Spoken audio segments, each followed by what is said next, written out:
Hello everyone. आज की कहानी है माहवारी समस्या या जिम्मेदारी। कहानी अगर अच्छी लगे तो लाइक करें, शेयर करें और प्यार भरी कहानी चैनल को सब्सक्राइब करें। लाल रक्त बाहर निकल मंदिर से मनहूस कहीं की। पंडित जी ने एक 12-13 साल की बच्ची का हाथ पकड़कर उसे मंदिर से निकाल दिया। इन दिनों मंदिर में प्रवेश करना वर्जित माना जाता है।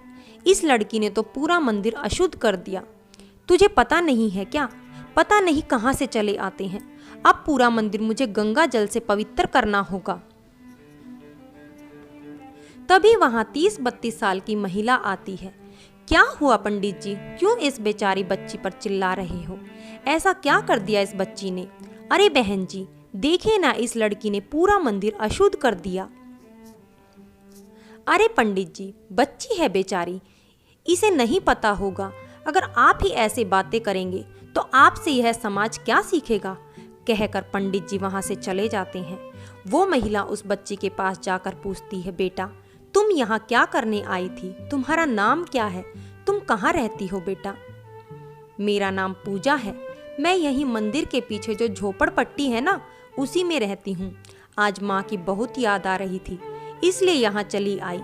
मेरी माँ इस दुनिया में नहीं है, इसलिए जब भी उनकी याद आती है तो यहीं चली आती हूँ। आज भी माँ की बहुत याद आ रही थी, इसलिए यहाँ चली आई। मगर देखो ना आंटी, यह क्या हो गया मेरे साथ? मुझे बहुत दर्द हो रहा है। महिला ने पूछा, बेटा तुम्हारे घर में कौन कौन है? पूजा कहती है, मेरे घर में मेरे पापा हैं, वह रिक्शा चलाते हैं। महिला ने कहा, बेटा मेरे घर चलोगी? पूजा, मैं कैसे जाऊं आपके घर आंटी?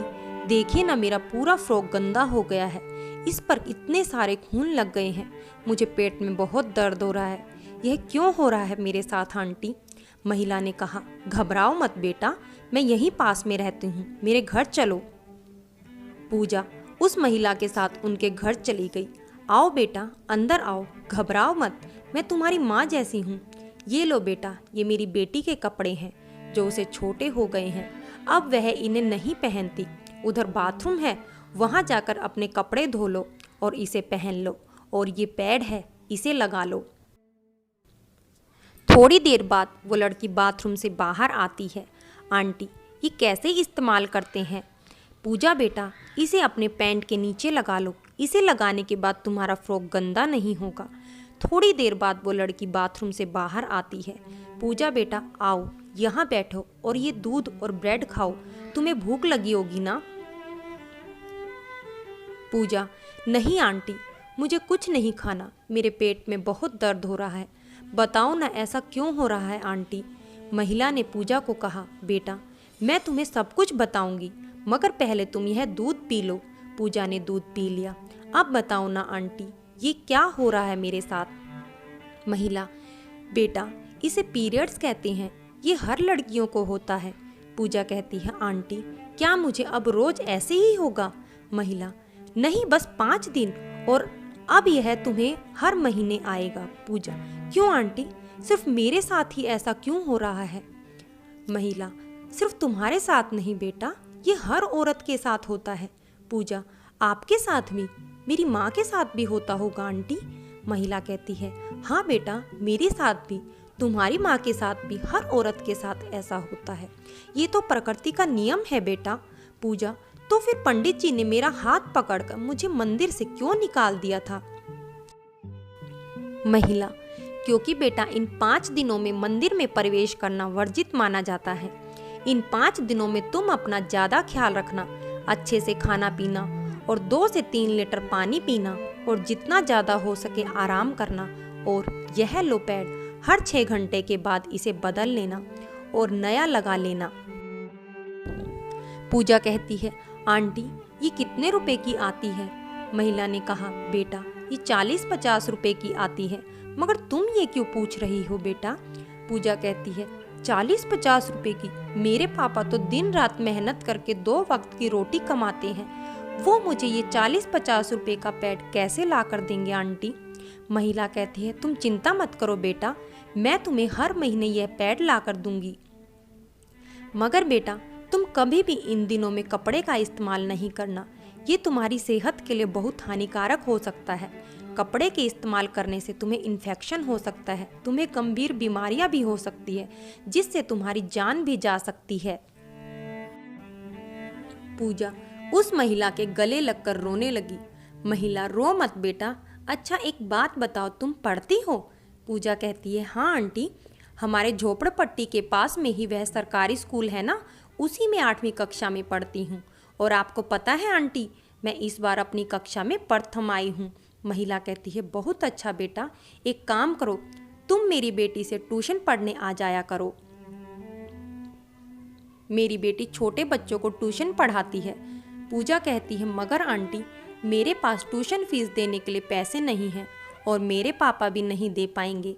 महिला, तुम चिंता मत करो बेटा, मेरी बेटी छोटे बच्चों को ट्यूशन पढ़ाने के पैसे नहीं लेती, तुम बस रोज शाम पढ़ने आ जाया करना। चलो मैं तुम्हें घर छोड़ आती हूँ। आज भी हमारे समाज में 2 में से 50 ही औरतें या लड़कियां हैं जो पीरियड्स के दौरान पैड का इस्तेमाल करती हैं और बाकी 50 औरतें या लड़कियां इस दौरान कपड़े का इस्तेमाल करती हैं, जिसके कारण इन्फेक्शन हो जाता है। कई लड़कियों को तो गंभीर बीमारियों का भी शिकार होना पड़ता है, जिसके कारण उनकी जान भी चली जाती है। हम इस बात को जितना भी नकारें, मगर ये सच्चाई है। जाहिर सी बात है, रोज कमाने खाने वाला इंसान अपनी आम जरूरतों को पूरा करेगा कि या अपनी पत्नियों और बेटियों को पैड खरीद कर लाकर देगा। हमारे समाज में तो आदमियों को अपने शौक पूरे करने का हक है, मगर वही औरतें कुछ मांग ले तो उसे फिजूल खर्ची कह दिया जाता है। हमारा समाज आज भी पुरुष प्रधान समाज है। आज भी कई घरों में पीरियड्स के दौरान लड़कियों को, औरतों को रसोई घर में प्रवेश करना वर्जित कर दिया जाता है। उसे अलग कमरे में बैठा दिया जाता है, उसे अलग से खाना दिया जाता है, उसके साथ ऐसा व्यवहार होता है जैसे उसने कोई जुल्म कर दिया हो। एक आदमी कल्पना भी नहीं कर सकते इन दिनों हमें कितनी जघन्य पीड़ा महसूस होती है। आज भी अगर ट्रेन में, बसों में, स्कूलों में, कॉलेज में अगर अचानक लड़कियों को पीरियड्स आ जाए तो अजीब नज़रों से देखा जाता है, जैसे उसने कोई पाप कर दिया हो। ऐसे क्यों? ये तो प्रकृति का नियम है। अगर आप इन 5 दिनों में हमें सहानुभूति नहीं दे सकते तो कम से कम हमारा ख्याल तो रख ही सकते हैं ना। हम जो करेंगे हमारी आने वाली पीढ़ियां भी वही सीखेंगी। अपनी सोच बदले, समाज खुद बदलेगा। मेरी बात अगर किसी को बुरी लगी हो तो हाथ जोड़कर माफ़ी मांगती हूँ। फ्रेंड्स, कहानी अगर अच्छी लगी हो तो लाइक करें, शेयर करें और प्यार भरी कहानी चैनल को सब्सक्राइब करें।